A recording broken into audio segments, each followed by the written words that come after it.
ஆனால் அந்த பொண்ணுக்கு உடம்பு சரியில்லாதுங்க. ஒரு காற்று மாதிரி இருந்தது, போய் எங்கேயும் கனி பார்க்குறாங்க. அமாவாசை வரைக்கும் பத்திரமா பார்த்து சொல்லிக்கிறாங்க. அதுக்கு வச்சுருந்துக்கிறாங்க. இவங்க கொஞ்சம் அசந்து பார்த்த டைமில் இந்த மாதிரி பண்ணிக்கிறாங்க. திருப்பத்தூர் மாவட்டம் பெரியகரம் பகுதியைச் சேர்ந்தவர் அஞ்சலி. இவருக்கு விக்னேஷ் என்ற கணவரும் 3 பெண் குழந்தைகளும் இருக்கிறாங்க. அஞ்சலி கடந்த சில நாட்களாகவே அவங்களோட இயல்பை தாண்டி ரொம்பவே வித்தியாசமா நடந்துட்டு இருக்கிறாங்க. அஞ்சலியோட பிஹேவியர்ல நிறைய மாற்றங்களை உணர்ந்த உறவினர்கள் அவருக்கு பேய் பிடிச்சிருக்குன்னு நினைச்சு ரொம்பவே பயந்து போயிட்டாங்க. இதனால அஞ்சலியை எப்படியாவது குணப்படுத்திடணும்னு நினைச்சு வீட்டுக்கு பக்கத்துல இருந்த மந்திரவாதி கிட்ட கூட்டிட்டு போயிருக்கிறாங்க. அவரும் சில பல மந்திர தந்திரங்களை போட்டு பூஜையை செஞ்சு பேய விரட்டியாச்சுன்னு சொல்லி அஞ்சலி கையில ஒரு தாயத்தை கட்டி வீட்டுக்கு அனுப்பி வச்சிருக்கிறாரு. ஆனா வீட்டுக்கு கூட்டிட்டு வந்த ஒரு சில தினங்கள்லேயே பழையபடி பேய் பிடிச்ச மாதிரியே அஞ்சலி நடந்துட்டு இருக்கிறாங்க.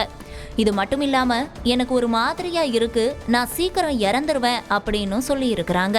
இதனால பயந்து போன உறவினர்கள் அஞ்சலிய கண்ணும் கருத்துமாவே பார்த்துட்டு வந்திருக்கிறாங்க. திடீர்னு ஒரு நாள் காலையில கணவரும் உறவினர்களும் வீட்டுல இல்லாத சமயமா பார்த்து அஞ்சலி தன்னோட சேலையிலேயே தூக்குமாட்டி தற்கொலை செய்ய முயற்சி செஞ்சிருக்கிறாங்க. அவர் தூக்குல தொங்கியபடி துடிச்சிட்டு இருந்ததை பார்த்த உறவினர் ஒருத்தர் உடனடியா 108க்கு கால் செஞ்சு ஆம்புலன்ஸ் மூலமா திருப்பத்தூர் அரசு மருத்துவமனைக்கு கொண்டு போயிருக்கிறாரு.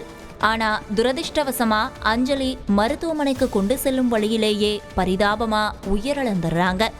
இன்னும் 1 வயசு கூட ஆகாத கைக்குழந்தை இருக்கும் நிலையில அஞ்சலி இறந்து போன சம்பவம் அந்த பகுதியில பெரும் சோகத்தையே ஏற்படுத்தி இருக்குது. இது குறித்து காவலர்கள் தொடர்ந்து விசாரணையும் நடத்திட்டு வர்றாங்க. செய்திகளை உடனுக்குடனும் துல்லியமாகவும் தெரிந்து கொள்ள சப்ஸ்கிரைப் பண்ணுங்க.